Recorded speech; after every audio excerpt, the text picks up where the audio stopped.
Admiral Zektar stood on the bridge of his flagship, watching the blue-green marble that humans called Earth grow larger on the view screen. His forearms crossed in satisfaction as the invasion fleet's 1,000 ships emerged from hyperspace in perfect formation. The humans had been troublesome for the Galactic Empire lately, refusing to submit to proper authority and spreading their chaotic influence across nearby systems. Target analysis complete. Admiral, reported his tactical officer, a scaled Vorthak whose voice hissed through translator implants. Human military installations identified. Their primitive spacecraft are scrambling to form defensive positions. Zektar's mandibles clicked in amusement. The Empire had conquered 300 worlds over the past millennium. Humans were barely past their first century of space travel, using crude chemical rockets and fusion drives, while the Empire wielded plasma cannons and gravitational weapons. This would be over quickly. Communications, send the standard surrender demand, he ordered, settling into his command throne. The message broadcast across all human frequencies in their various languages, though Zektar knew they only had one choice. On Earth's surface, President Chen Martinez watched the alien fleet through the reinforced windows of the emergency bunker beneath Geneva. The message had been clear: surrender unconditionally or face total annihilation. They had 30 minutes to decide. Our entire combined fleet barely numbers 200 ship, reported Admiral Sarah Rodriguez via hologram from the orbital defense platform. Intelligence estimates their smallest vessel outguns our heaviest dreadnought. Mr. President, we can't win a conventional engagement. Around the table, world leaders and military commanders looked grim. Prime Minister Thompson from the European Federation shook his head slowly. Our weapons can barely scratch their armor plating. Their shields deflect everything we throw at them. What about the experimental weapons programs? Asked General Volkov from the Russian territories. The quantum disruption torpedoes? The dimensional fold bombs? Dr. Elizabeth Shaw, head of Earth's Advanced Research Division, pulled up classified files on her tablet. Still in early testing phases. We'd need months to deploy them effectively, and even then, success isn't guaranteed. Their technology is centuries ahead of ours. President Martinez stood and walked to the massive strategic display showing real-time positions of both fleets. Red dots representing Imperial ships vastly outnumbered the blue dots of human vessels. The math was simple and terrifying. How long do we have before they reach maximum weapons range? He asked. 18 minutes, sir, Admiral Rodriguez replied. Our ships are moving to intercept, but honestly, we're buying time. Not planning to win. Above Earth's atmosphere, Captain James Wheeler gripped the armrests of his command chair aboard the U.S. Defiance, humanity's newest and most advanced warship. Around him, his crew of 200 worked frantically at their stations, knowing they faced impossible odds. All weapon systems online, reported his weapons officer, Lieutenant Commander Park. Railguns charged, plasma cannons ready, nuclear missiles armed and loaded. Engineering. How's our new experimental shielding holding up? Wheeler asked. Chief Engineer Murphy's voice crackled through the comm system from deep in the ship's bowels. Holding steady, Captain. The adaptive armor plating is responding well, but sir, we've never tested it against weapons of this magnitude. Wheeler nodded grimly. The human fleet was arranged in a defensive sphere around Earth, but everyone knew it was a gesture more than a strategy. They were outgunned, outnumbered, and outclassed in every conceivable way. Back on the Imperial flagship, Zektar received the human response exactly as expected. President Martinez appeared on the main screen, flanked by other human leaders. Their faces showed determination mixed with fear. Admiral Zektar of the Galactic Empire, Martinez began formally. Earth's united governments reject your demand for unconditional surrender. We will defend our world and our freedom with every resource at our disposal. Zektar's laugh rumbled through the bridge, a sound like grinding stone. Admirable but foolish, human. Your courage is noted and will be remembered in the historical records after your species joins the Empire as subjects. He gestured to his weapons officer with one of his lower arms. Begin the demonstration. Target their largest military installation first. Use minimal force. We want them functional for labor purposes. The tactical display showed energy building in the flagship's primary cannon, a weapon capable of glassing entire continents. But Zektar was feeling generous today. A single shot at low power would destroy their main spaceport and show them the futility of resistance. Firing, announced the weapons officer. A lance of brilliant energy erupted from the Imperial flagship, crossing the distance to Earth in seconds. It struck the Armstrong spaceport in North America, vaporizing the entire complex and leaving a crater 5 kilometers wide. The demonstration was perfect, devastating but limited. Now, Zektar said calmly, they understand. But on Earth, something unexpected was happening. Instead of despair, the destruction of Armstrong spaceport triggered something else entirely in the human population. Across every continent and every major city, crowds gathered around public screens showing the alien fleet. Instead of panic, their faces showed anger. In the Geneva bunker, President Martinez watched casualty reports flowing in. 3,000 dead at Armstrong, with tens of thousands more injured from the shockwaves. But the communication channels from around the world told a different story than the one the aliens expected. "Sir," his communications director said, voice filled with wonder, "you need to see this. Messages are flooding in from every nation, every military unit, every civilian organization. They're not asking for terms of surrender." Martinez looked at the screens showing feeds from around the globe. In Tokyo, millions of people stood in silence, their faces hard with determination. In London, crowds sang their national anthem while watching the alien fleet above. In New York, construction workers stood atop skyscrapers, raising their fists toward the sky. "What are they saying?" Martinez asked. The communications director smiled grimly. "They're volunteering, sir. Every able-bodied person on the planet wants to fight. Military recruitment centers are overwhelmed. Factories are volunteering to retool for weapons production. Scientists are offering to work around the clock on new technologies." Admiral Rodriguez's voice came through the comm system with growing excitement. "Mr. President, something's happening up here too.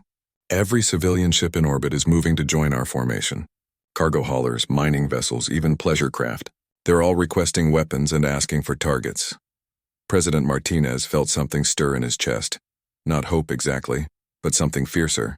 He thought about humanity's history, about every time they'd faced impossible odds and somehow found a way to keep fighting. "Admiral Zektar expects us to surrender," he said quietly. "He thinks that demonstration broke our will to fight. Did it, sir?" asked General Volkov. Martinez looked around the room at the faces of Earth's leaders, then at the screens showing his people's response to the alien attack. His answer came without hesitation. "No, General. I think it just made us angry." Admiral Zektar stood on the bridge of his flagship, watching the blue-green marble that humans called Earth grow larger on the view screen. His 4 arms crossed in satisfaction as the invasion fleet's 1,000 ships emerged from hyperspace in perfect formation. The humans had been troublesome for the Galactic Empire lately, refusing to submit to proper authority and spreading their chaotic influence across nearby systems. "Target analysis complete." "Admiral," reported his tactical officer, a scaled Vorthak whose voice hissed through translator implants. "Human military installations identified. Their primitive spacecraft are scrambling to form defensive positions." Zektar's mandibles clicked in amusement. The Empire had conquered 300 worlds over the past millennium. Humans were barely past their first century of space travel, using crude chemical rockets and fusion drives, while the Empire wielded plasma cannons and gravitational weapons. This would be over quickly. "Communications, send the standard surrender demand," he ordered, settling into his command throne. The message broadcast across all human frequencies in their various languages. Though Zektar knew they only had one choice. On Earth's surface, President Chen Martinez watched the alien fleet through the reinforced windows of the emergency bunker beneath Geneva. The message had been clear: surrender unconditionally or face total annihilation. They had 30 minutes to decide. "Our entire combined fleet barely numbers 200 ships," reported Admiral Sarah Rodriguez via hologram from the orbital defense platform. "Intelligence estimates their smallest vessel outguns our heaviest dreadnought. Mr. President, we can't win a conventional engagement." Around the table, world leaders and military commanders looked grim. Prime Minister Thompson from the European Federation shook his head slowly. "Our weapons can barely scratch their armor plating. Their shields deflect everything we throw at them."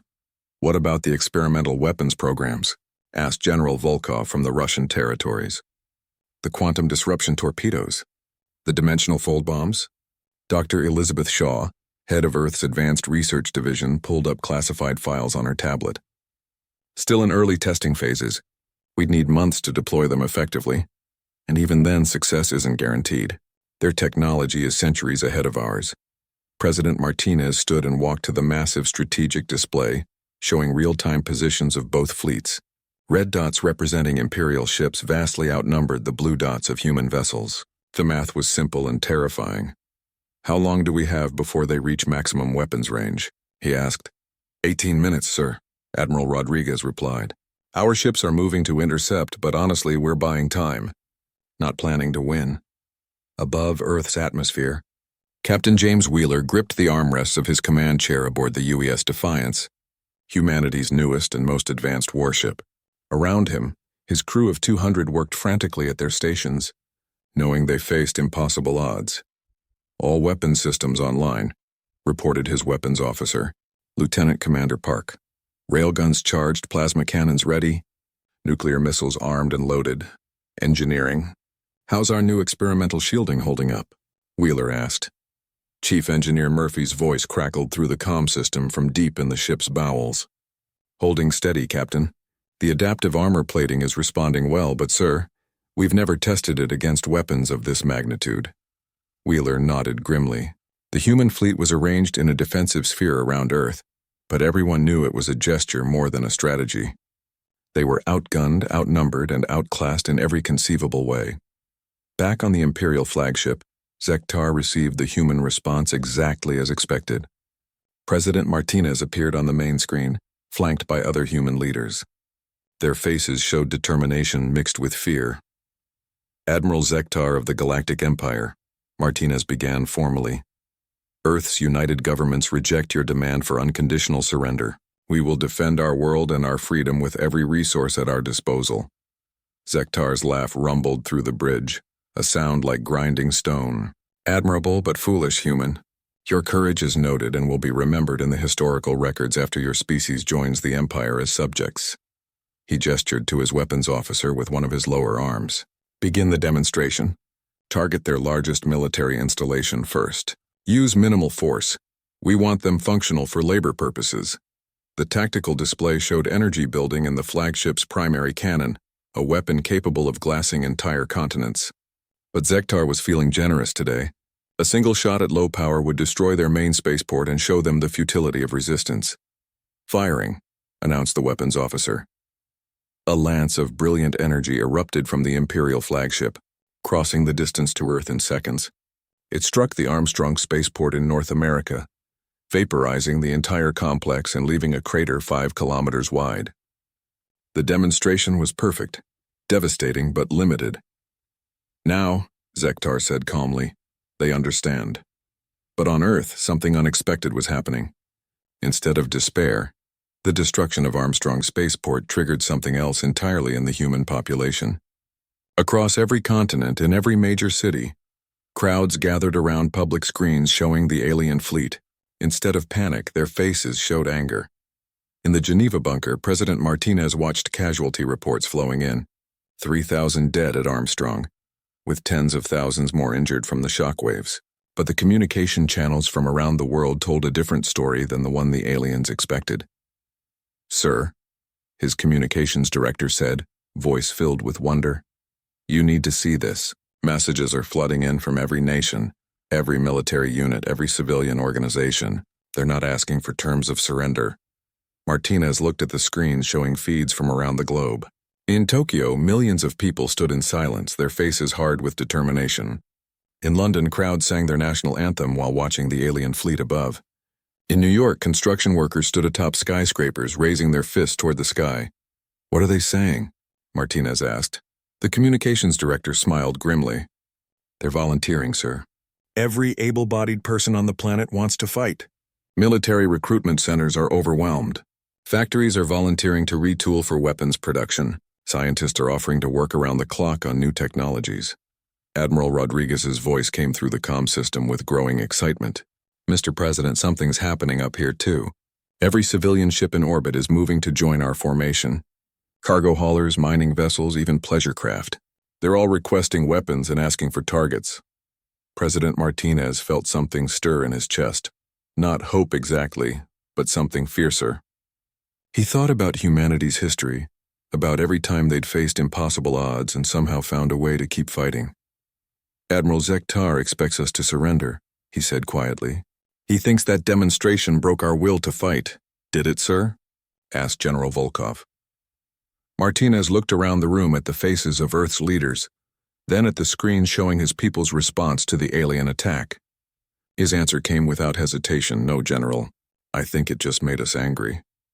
Admiral Zektar paced the bridge of his flagship, his forearms clasped behind his back as he studied the tactical reports. In 1 hour of fighting, he had lost more ships than in the last 10 planetary conquests combined. The humans weren't just defending themselves. They were actively hunting his vessels with weapons that defied Imperial understanding. "Status report," he demanded from his tactical officer. 47 vessels destroyed or disabled, Admiral. Another 23 show significant damage. The humans are using some form of adaptive technology that learns from our defensive measures. Each attack wave is more effective than the last. Zektar's mandibles ground together in frustration. "How is that possible? Our intelligence indicated they barely had interstellar travel capabilities." His communications officer, a tall Etherian with crystalline features, spoke up hesitantly. "Admiral, we're receiving transmissions from the human fleet. They appear to be coordinating their attacks using quantum entanglement communication networks. Their reaction time is faster than our computers can calculate optimal responses." On the human flagship UES Defiance, Captain Wheeler stood before a holographic display showing the entire battle space. Around him, his crew worked with mechanical precision, but their eyes burned with determination that went beyond mere military duty. "Enemy formation is spreading out," reported Lieutenant Commander Park. "They're trying to minimize damage from our dimensional weapons," Wheeler nodded. "Signal the civilian vessels to begin Phase 2. Time to show these invaders what human creativity looks like when we're properly motivated." Across the human fleet, an extraordinary transformation began. Ships that had been modified in the past few hours started deploying technologies that shouldn't have existed. The cargo hauler Sarah's Dream suddenly launched what appeared to be a swarm of metallic insects that moved through space with impossible agility. Captain Maria Santos grinned as she watched her improvised weapon deployment. "Nano-construction drones," she explained over the comm channel.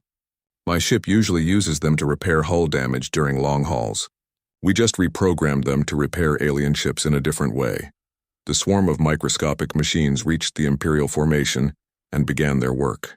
Instead of repairing damage, they started systematically disassembling Imperial vessels from the inside out, turning advanced alien technology into raw materials that formed new human weapons in real time. Admiral Zekatar watched in horror as 3 of his cruisers simply fell apart, their hulls dissolving into clouds of organized matter that reformed into human weapons platforms. "What kind of sorcery is this?" he breathed. "Unknown technology, Admiral," his science officer replied, voice trembling. "They appear to have weaponized construction nanotechnology. Our hulls are being converted into their weapon systems, but the surprises weren't over. From Earth's surface, massive energy signatures began appearing at strategic points around the planet. What the Imperial sensors had dismissed as communication arrays suddenly revealed their true purpose. Dr. Elizabeth Shaw stood in the control center of what had once been the Arecibo radio telescope, now converted into something far more dangerous. Around her, teams of physicists and engineers worked frantically at control stations that had been installed in the past hour. "Planetary defense grid is online," she announced into her headset. "All surface installations are ready for synchronized fire." The response came from similar installations around the globe. "Tokyo confirms readiness. Moscow confirms readiness. Cairo confirms readiness." The list continued as every major scientific installation on Earth revealed itself to be part of an improvised planetary defense network. "What's our target?" asked Dr. Tanaka from the Tokyo station. Shaw smiled grimly as she watched the tactical display. "Their flagship. If we can disrupt their command structure, the rest of their fleet will be vulnerable to our orbital forces." "But their flagship is beyond our weapons range," protested Dr. Petrov from Moscow. "Not anymore," Shaw replied. "Remember, we're not limited by conventional physics." Initiating quantum tunneling protocol. Across Earth's surface, massive arrays of equipment that had been radio telescopes, particle accelerators, and research facilities just hours before now hummed with impossible energies. They had been converted into a planet-wide weapon system that operated on principles the Imperial scientists couldn't comprehend. Energy beams erupted from Earth's surface, but instead of traveling through normal space, they tunneled through quantum dimensions, emerging directly inside Admiral Zektar's flagship. The bridge erupted in sparks and smoke as critical systems overloaded from the inside. Hull breach in sectors 7 through 12, an Imperial crewman reported. No, wait, the breaches are appearing randomly throughout the ship. Admiral, they're shooting through our shields without crossing the space in between. Zektar stumbled as his ship shuddered under the assault. This was beyond his understanding of warfare. The humans were rewriting the rules of combat as they fought. All ships full retreat to rally point Epsilon, he ordered. We need to regroup and reassess. But the human fleet wasn't finished. As the Imperial ships tried to withdraw, civilian vessels revealed more modifications that defied military doctrine. Mining ships that had been equipped with ore processors suddenly began launching what looked like asteroids at the retreating aliens. Captain Santos laughed as she watched her mining drones at work. Asteroid processing equipment makes excellent kinetic weapons, she explained to the military officers listening in. We just accelerated a few tons of nickel iron to about 10% of light speed. The improvised kinetic weapons slammed into Imperial hulls with devastating effect. Ships designed to withstand energy weapons found themselves unable to cope with simple rocks moving at relativistic speeds. In the Geneva bunker, President Martinez watched the tactical display with growing amazement. The Imperial fleet, which had seemed invincible just hours before, was now in full retreat with less than half their original numbers. Casualty report? He asked Admiral Rodriguez. Minimal on our side, sir. We've lost 12 vessels total. Mostly older civilian ships that couldn't keep up with our adaptive shielding. Enemy losses are approaching 60% of their original force. General Volkov shook his head in wonder. How is this possible? 6 hours ago, we estimated their technology was centuries ahead of ours. Dr. Shaw's voice came through the communication system from her converted telescope installation. It's not about having better technology, General. It's about using what you have in ways your enemy doesn't expect. The Empire has been conquering worlds for 1,000 years using the same tactics and the same assumptions about how warfare works. And we're not following their playbook, President Martinez added, understanding dawning in his voice. Exactly. They expect energy weapons, so we use kinetic projectiles. They expect ships to fight in formation, so we use civilian vessels with improvised weapons. They expect planetary defense to be military installations, so we turn our entire scientific infrastructure into a weapon. On his damaged flagship, Admiral Zektar tried to process what had happened. His species had ruled the galaxy through superior technology and overwhelming force for a millennium. They had protocols for every type of resistance, contingencies for every possible threat except for this. The humans fought like no species the Empire had ever encountered. They adapted faster than Imperial computers could calculate responses. They turned civilian infrastructure into military assets. They used technologies in ways that violated every assumption about proper warfare. Admiral, his communications officer reported, we're receiving a transmission from the human leadership. President Martinez appeared on the main screen, but his expression was no longer that of a desperate leader making a last stand. He looked like a man who had discovered his enemy wasn't as invincible as they claimed. Admiral Zektar, Martinez said calmly, you came to our system expecting an easy conquest. You thought a demonstration of force would break our will to fight. You were wrong on both counts. Zektar found his voice. This is not over, human. The Empire has vast resources. We will return with a larger fleet. Martinez smiled, and there was something in that smile that made the Imperial commander's scales crawl. You're welcome to try, Admiral. But you should know that in the past 6 hours, humanity has learned more about your technology than you've learned about ours. The next time you come to our system, we'll be ready. The transmission ended, leaving Zektar staring at a blank screen as his damaged fleet limped away from Earth. For the first time in Imperial history, a conquest had failed completely, and somewhere in the back of his mind, a disturbing thought began to form. What if the humans decided to fight back beyond their own system? 3 weeks after the failed invasion of Earth, Admiral Zektar stood before the Imperial High Council on Dominion Prime, the Empire's capital world.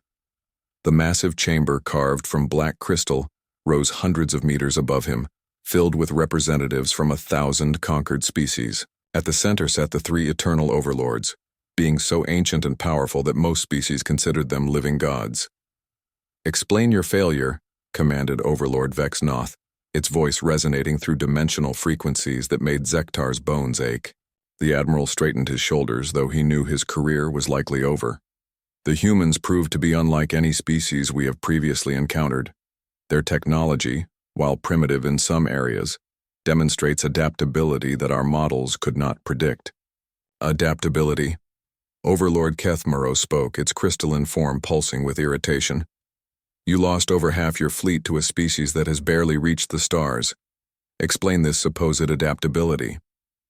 Zektar activated his datapad, displaying holographic recreations of the battle. They weaponized civilian infrastructure in real time, their entire population mobilized for war within hours. Most concerning, they demonstrated technologies that combine multiple scientific disciplines in ways our databases have no record of. The third overlord, Ancient Mordeth, leaned forward with interest. "Show us." The hologram displayed human ships dissolving Imperial vessels at the molecular level, while simultaneously deploying nanotechnology swarms that converted alien hulls into human weapons. It showed energy beams tunneling through quantum dimensions to strike targets through shields and armor, as if they didn't exist. "Impossible," breathed Counselor Threx, a representative from the Krillian systems. "No species develops such technologies without centuries of research and development. The humans appear to excel at improvisation," Zektar replied grimly. "They take existing technologies and combine them in unprecedented ways during combat. Our tactical computers couldn't predict their responses because they were inventing new weapons faster than we could adapt." Overlord Vex Noth's voice dropped to a dangerous whisper. "Are you suggesting that a primitive species outsmarted the accumulated wisdom of a 1,000-year empire?" Before Zektar could answer, alerts began sounding throughout the chamber. Imperial. Guard Captain Hector rushed to the Overlord's platform, his usual composure replaced by barely controlled panic. "Eternal Ones," he reported. "We have an emergency. Long-range sensors are detecting unknown vessels approaching the outer system perimeter." "Unknown vessels?" Overlord Kethmaros demanded. "Explain." "The energy signatures match those encountered at Earth, but modified. The human fleet has arrived at Dominion Prime." A stunned silence fell over the council chamber. In 1,000 years of Imperial rule, no conquered species had ever dared to bring war to the capital world. The very concept was unthinkable. "Overlord." Mordeth rose from its throne, ancient power crackling around its form. "Impossible. How many ships?" 1,700 and growing, Eternal One. They appear to be, recruiting as they advance through our territory. Far above Dominion Prime, Captain Wheeler stood on the bridge of the UES Defiance, now flagship of humanity's first interstellar war fleet. The past 3 weeks had been a whirlwind of activity, as Earth's entire industrial base converted to military production and civilian vessels were armed for combat. "Status report," Wheeler ordered. "All human vessels are in position," reported Lieutenant Commander Park. "Additionally, we have 47 ships from the Centauri Mining Consortium, 23 vessels from the Andromedan Transport Guild, and 12 warships from the Free Traders Alliance." Wheeler nodded with satisfaction. The journey to Dominion, Prime had taken them through several Imperial territories, and at each stop, they had encountered other species chafing under Imperial rule. The message was simple. Humanity was fighting back, and anyone who wanted freedom was welcome to join them. "Sir," the communications officer announced, "we're receiving a transmission from the planetary defense grid. They're demanding we surrender immediately." "Put them through," Wheeler replied. The screen filled with the imposing figure of Defense Commander Vokthul, a massive creature whose species had served the Empire for centuries.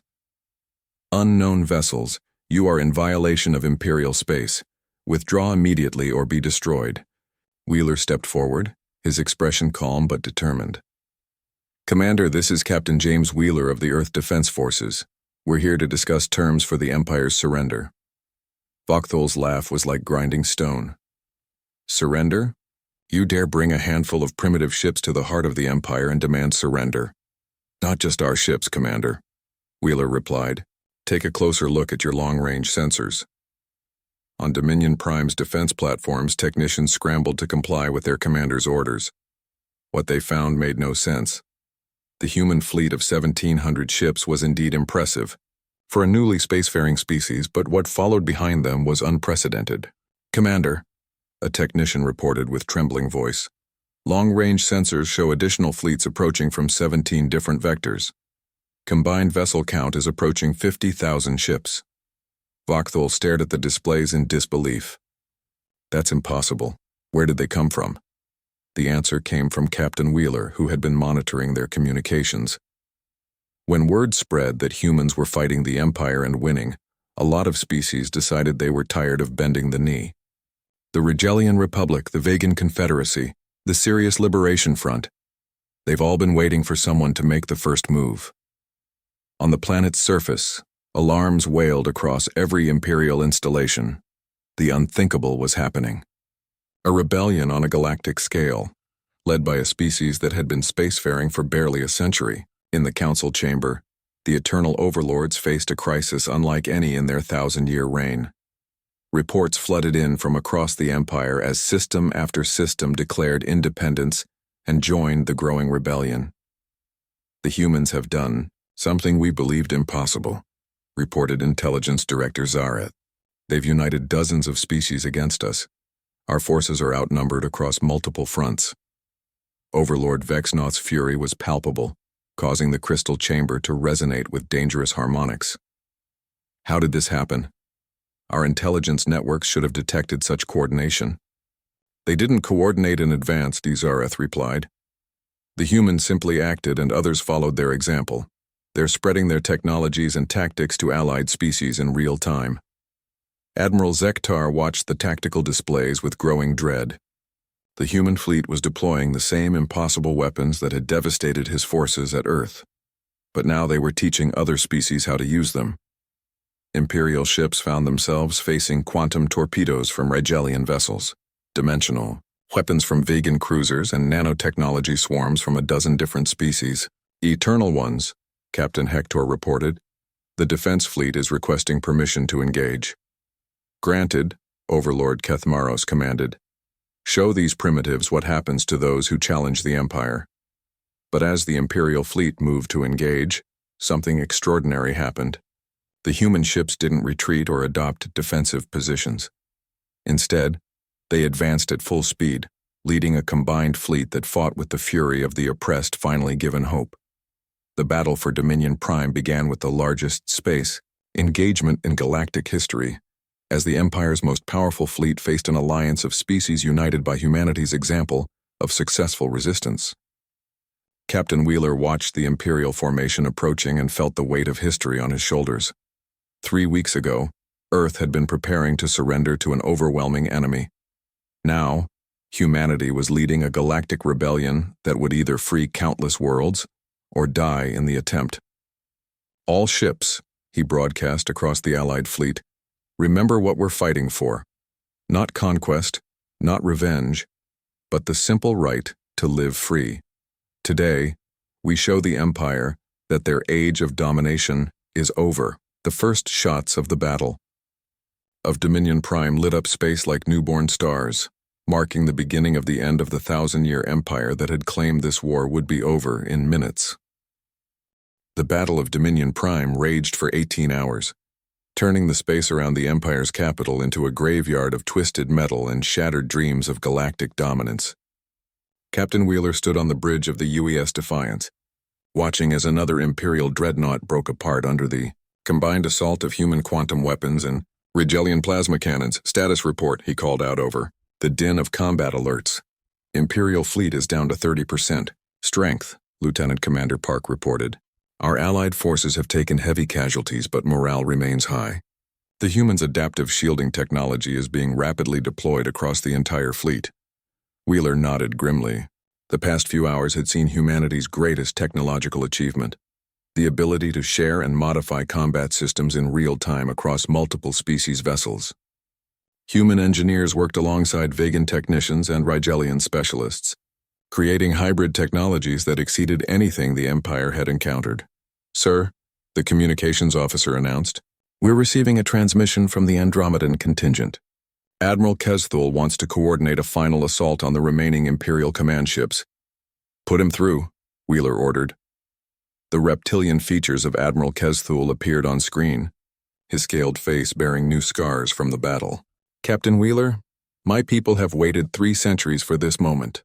The Empire enslaved us when they discovered our quantum manipulation abilities. Today we use those same abilities to win our freedom.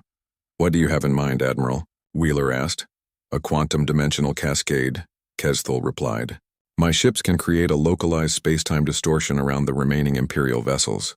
Combined with your molecular disruption weapons, we can disable their entire remaining fleet simultaneously. Wheeler felt a chill of concern. What are the risks? To us, minimal. To them, Kesthul's smile was predatory. They will surrender or be trapped in a dimensional prison until they choose to surrender. Before Wheeler could respond, new alerts flashed across his tactical display. Captain, Park called out urgently. Massive energy buildup detected on the planet's surface. The Imperial ground installations are powering up some kind of planetary defense weapon. On Dominion Prime's surface, in the deepest level of the Imperial Citadel, the 3 eternal overlords made a decision that would either save their empire or destroy their capital world. Ancient weapons systems that had been sealed for centuries were awakening, drawing power from the planet's molten core. The Omega Protocol has never been used against multiple targets, warned Technical Director Fexmar, his tentacles writhing with nervousness. The power requirements could destabilize the planet's magnetic field. Overlord Mordith's ancient voice resonated with finality. Better to rule over ruins than to lose the Empire to primitives. Activate the protocol. Deep beneath the city, machines older than most civilizations hummed to life. The Omega Protocol was the Empire's ultimate weapon, designed to sterilize entire star systems of rebellious life. It had been built during the early days of Imperial expansion, but never used due to its catastrophic side effects. In orbit, human sensors detected the energy buildup immediately. Dr. Elizabeth Shaw, now serving as Chief Science Officer aboard the UES Prometheus, watched the readings with growing alarm. Captain Rodriguez, she reported to the ship's commander, whatever they're charging down there draws power equivalent to a star. If they fire that weapon, it won't just destroy our fleet. It could sterilize every planet in this system. Captain Rodriguez, formerly Admiral Rodriguez before taking command of the Prometheus, felt the weight of impossible decisions. Can we stop it? Not from here, Shaw replied. We'd need to get people on the ground into the facility itself. But the planetary shields are still active and their ground defenses are heavily fortified. Across the comm channel, Captain Wheeler's voice crackled through. Dr. Shaw, this is Wheeler. We've been monitoring your transmissions. What if we don't try to stop the weapon? Explain, Rodriguez demanded. What if we turn it against itself? Dr. Shaw, could we modify the weapon's targeting system to affect Imperial ships instead of Allied vessels? Shaw's mind raced through the possibilities. Theoretically, yes. But we'd need someone inside their facility with knowledge of both human and Imperial technology. The modification would have to be done manually while the weapon is charging. Then we go in, Wheeler decided. Prep a strike team. We're going to infiltrate the Imperial Citadel. What followed was the most audacious military operation in human history. While the space battle continued overhead, specially modified human shuttles equipped with Andromedan cloaking technology slipped through the planetary defense grid. The strike team consisted of humans, Rigelians, vegans, and members of a dozen other species united in their determination to end Imperial rule. Commander Sarah Chen, formerly a Marine aboard the UES Defiance, led the ground team through the labyrinthine passages of the Imperial Citadel. Around her, soldiers from across the galaxy worked together with the coordination of lifetime allies, despite having met only weeks before. Target is 3 levels down, reported Rigelian Sergeant Vexcar, his scanner painting thermal images of the facility ahead. Heavy guard presence, but they're not expecting an infiltration during an orbital battle. What's our timeline? Chen asked Dr. Shaw, who was monitoring the weapon's charge sequence remotely. 12 minutes until they can fire, Shaw replied through the comm. But the modification will take at least 8 minutes if everything goes perfectly. Chen nodded grimly. Then we make everything go perfectly. The assault on the Omega Protocol facility became a legend that would be told across the galaxy for generations. Human Marines fought alongside Vegan warriors, while Regelian engineers worked to understand Imperial technology under fire. Species that had been enemies under Imperial rule now covered each other's advance with desperate loyalty. "Blast door ahead," called out Private Martinez, setting charges with the practiced efficiency of someone who had learned his trade in the asteroid mines of the outer system. 30 seconds. Behind the blast door, Imperial guards prepared for a final stand. These were the elite guard, soldiers bred for warfare and fanatically loyal to the overlords. But as the door exploded inward, they faced something they had never encountered. A truly united force fighting not for conquest, but for freedom. The battle in the corridors was brief, but vicious. Imperial energy weapons met human kinetic rifles and Regelian plasma blades in close quarters, combat that left scars on the ancient walls. But superior training and equipment meant nothing against desperate determination and tactical innovation. "Clear," Chen reported as the last Imperial guard fell. Dr. Shaw were at the control center. "What do you need?" Shaw's voice crackled through the comm with barely contained excitement. "I'm uploading the modification protocols to your system now. Sarah, you're about to turn the Empire's ultimate weapon into humanity's greatest victory." The next 8 minutes were the longest in human history. While the orbital battle raged overhead, and the Omega Protocol continued charging for galactic annihilation, human engineers worked frantically to reprogram systems they barely understood, using principles that challenged everything they knew about physics. "Modification complete," Chen reported with 30 seconds to spare. "Dr. Shaw, you have control." In orbit aboard the Prometheus, Dr. Shaw's hands trembled slightly as she prepared to test whether human ingenuity could overcome 1,000 years of Imperial technology. On her screen, targeting data showed every Imperial vessel in the system. "All Allied ships, this is Dr. Shaw aboard the Prometheus. Immediate withdrawal to minimum safe distance. We're about to find out if humans can turn the Empire's own weapons against them." The Omega Protocol fired exactly as designed, releasing energy that could have sterilized a dozen worlds. But instead of targeting the Allied fleet, the modified targeting system locked onto every Imperial vessel in the system. The effect was instantaneous and absolute. Every Imperial ship, from the smallest patrol craft to the mightiest dreadnought, simply ceased to function. Not destroyed, not damaged, but completely disabled as the Omega weapon drained their power systems and left them drifting helplessly in space. On the planet's surface, in the crystal chamber of the High Council, the three Eternal Overlords stared at displays showing their entire military force rendered powerless by their own ultimate weapon. For the first time in 1,000 years, the Empire's capital world was defenseless, and the species they had dismissed as primitives held absolute power over their fate. The age of the Empire was ending, not with conquest and submission, but with the simple human belief that freedom was worth any sacrifice. The crystal chamber of the Imperial High Council had never known silence like this. For 1,000 years it had echoed with the voices of conquered species pledging loyalty to the Empire. Now it held only the quiet hum of dying power systems and the labored breathing of three beings who had thought themselves immortal. Captain Wheeler materialized in the center of the chamber, flanked by representatives from every species in the Allied fleet. The transport technology was another human innovation. Quantum teleportation adapted from Andromedan research and human engineering. Even in victory, humanity continued to surprise. Overlord Vexenoth remained seated on its throne, but the aura of absolute power that had surrounded it for centuries was gone. "You have won, human. State your terms." Wheeler stepped forward, but his expression wasn't that of a conqueror savoring victory. Instead, he looked like a man carrying the weight of difficult decisions. "Our terms are simple, Overlord. The immediate cessation of all Imperial military operations, the recognition of independence for every species that chooses to leave the Empire, the establishment of a galactic council where all species have equal representation." "Impossible," hissed Overlord Kethmaros. "The Empire has maintained order for a millennium. Without central authority, the galaxy will descend into chaos." "Will it?" asked Admiral Kezethul, the Andromedan leader, stepping forward. "Or will species finally be free to determine their own destinies without fear of Imperial retribution?" Dr. Elizabeth Shaw, now serving as humanity's chief diplomat for First Contact protocols, activated a holographic display. In the past month, 17 systems have declared independence from the Empire. Rather than chaos, we've seen unprecedented cooperation between formerly enemy species. Trade agreements, mutual defense pacts, scientific collaboration, all things the Empire prohibited. Overlord Mordeth, the eldest of the three, spoke with a voice that held the weariness of eons. You speak of cooperation, but what happens when resources become scarce?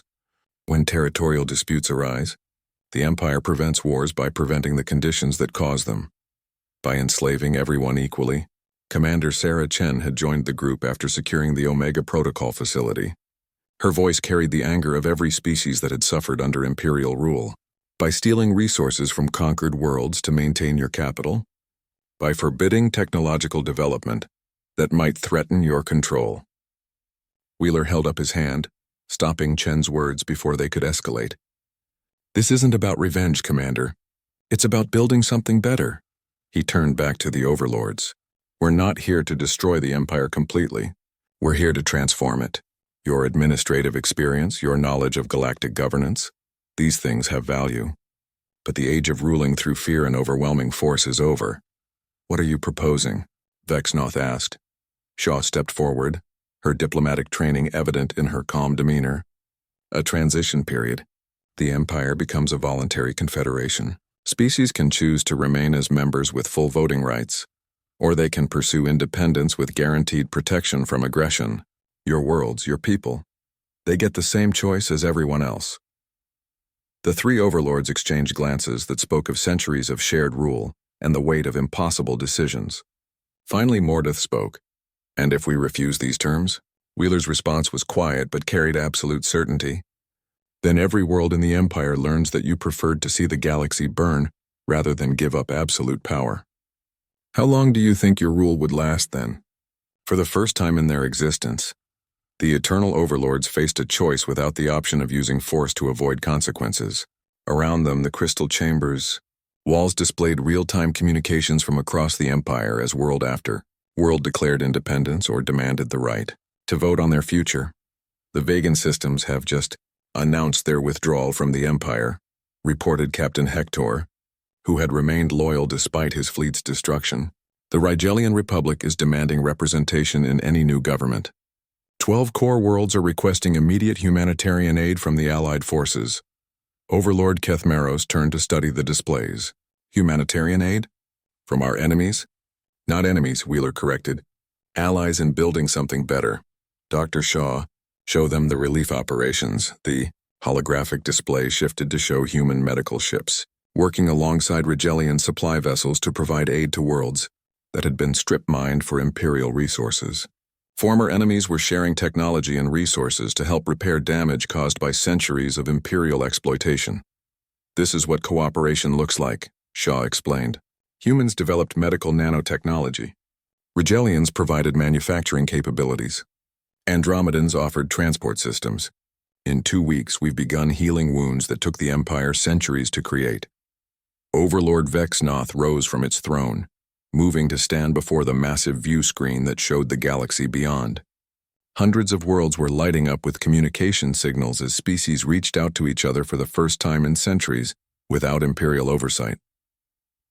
You are asking us to surrender not just our power, but our entire understanding of how civilization functions, it said.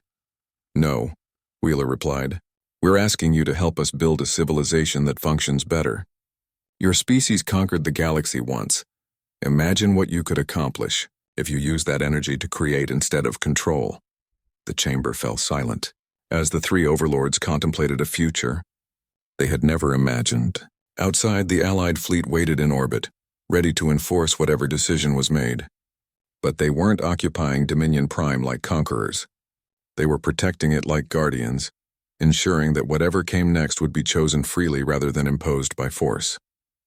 Dr. Shaw activated another display, this one showing technological innovations that had emerged from the alliance between species. In 1 month of cooperation, we've made advances that the Empire didn't achieve in decades. Shared knowledge, combined resources, collaborative research. This is what's possible when species work together as equals. The quantum tunneling drive developed jointly by humans and Andromedans, Admiral Kezuthul added. The healing technology created by combining human medicine with Rigelian biotechnology. The food production systems that could end hunger on resource-poor worlds. None of this was possible under Imperial rule. Overlord Mordeth turned back to face the assembled representatives. And you would share these technologies freely, even with former Imperial worlds? Especially with former Imperial worlds, Wheeler replied. Worlds that have been strip-mined need advanced environmental restoration. Populations that have been suppressed need education and medical care. The Empire created these problems. The Alliance will solve them. Commander Chen stepped forward, her earlier anger replaced by something approaching sympathy. Overlords, you've ruled for 1,000 years believing that order required oppression. But what if it doesn't? What if there's a better way? The three ancient beings stood in contemplation as history waited for their answer. Around them, the galaxy was already choosing its path toward freedom and cooperation. The only question was whether the Empire's rulers would join that future or be left behind by it. Overlord Vexnoth finally spoke, its voice carrying the weight of a decision that would reshape the galaxy. If we agree to these terms, what guarantee do we have that our people will be treated fairly? That our worlds won't become targets for revenge? Wheeler smiled, and in that smile was the essence of what made humanity dangerous to tyrants and precious to the oppressed. You have the same guarantee every other species has. The promise that in a free galaxy everyone gets to choose their own path, including you. The age of absolute power was ending, but the age of cooperation was just beginning.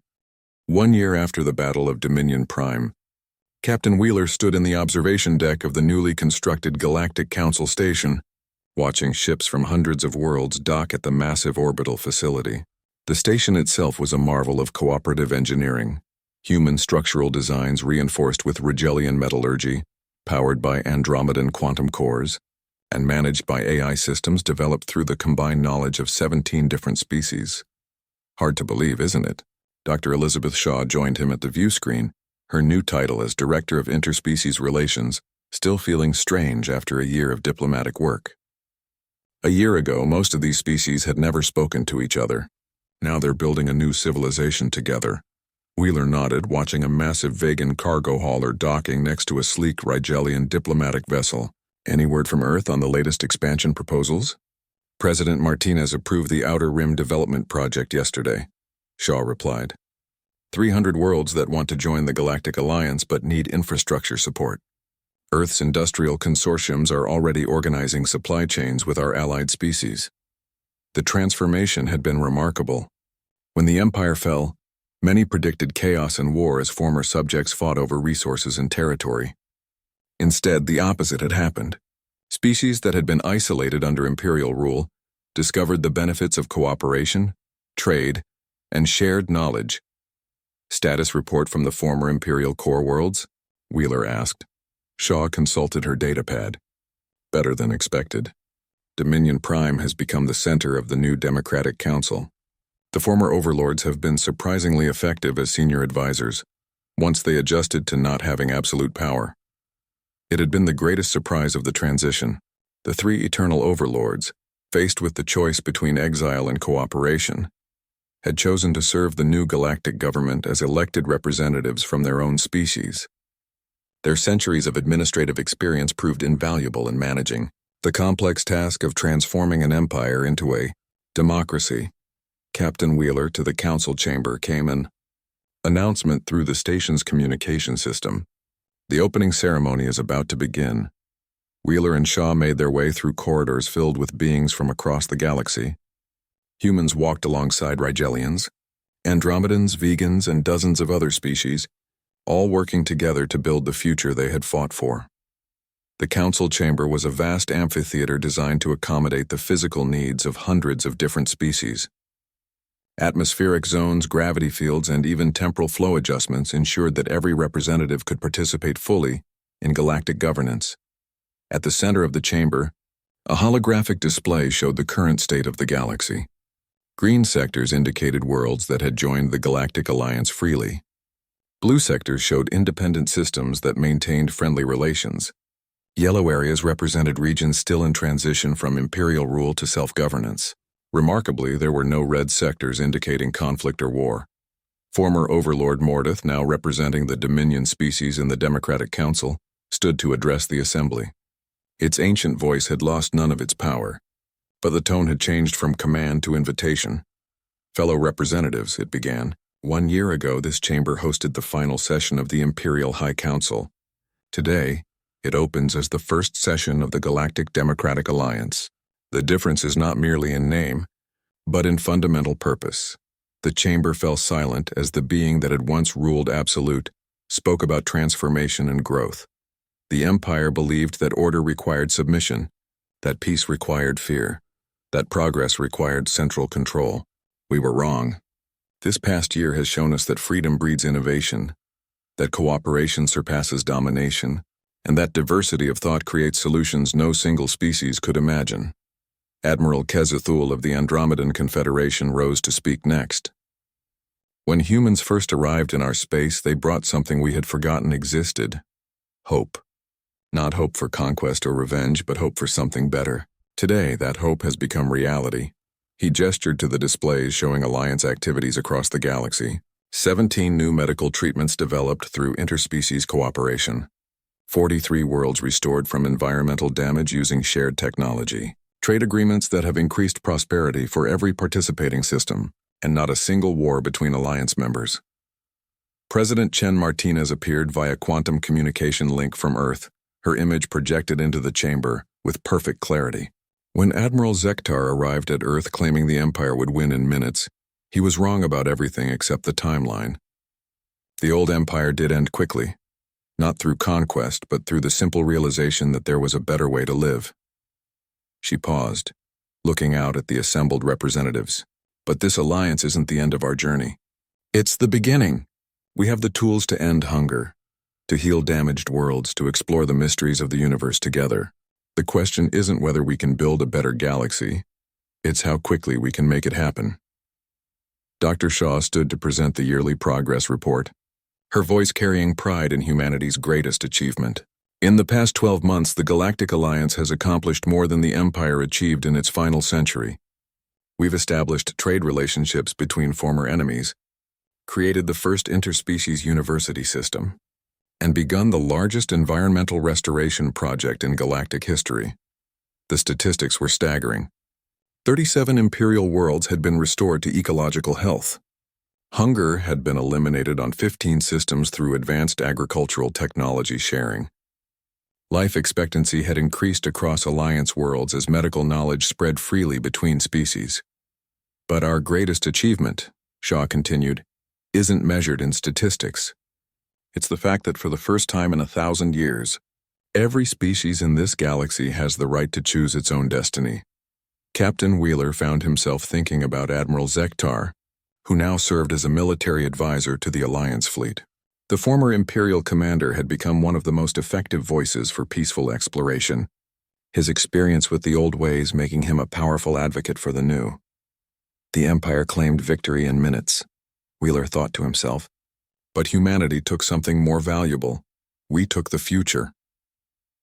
As the ceremony concluded and representatives began planning for the years ahead, the galaxy hummed with activity that would have been impossible under Imperial rule. Research stations shared discoveries instantly across hundreds of worlds. Medical teams responded to emergencies without regard for species or political boundaries. Trade fleets carried not just goods, but ideas, cultures, and friendship between former strangers. Humanity had started as a small blue world facing impossible odds against an overwhelming enemy. They had ended as the catalyst for the greatest transformation in galactic history, not through conquest or domination, but through the simple revolutionary idea that cooperation was stronger than control. The Empire had claimed victory would come in minutes. They were right. It had just taken longer than they expected for the right side to win. As Wheeler looked out at the galaxy beyond, he saw not the end of humanity's greatest adventure, but the beginning. Out there among the stars lay worlds yet unexplored, species yet to meet, and challenges that would require everything the Alliance had learned about working together. The future was vast, uncertain, and full of possibility. And for the first time in 1,000 years, the galaxy was free to explore it together.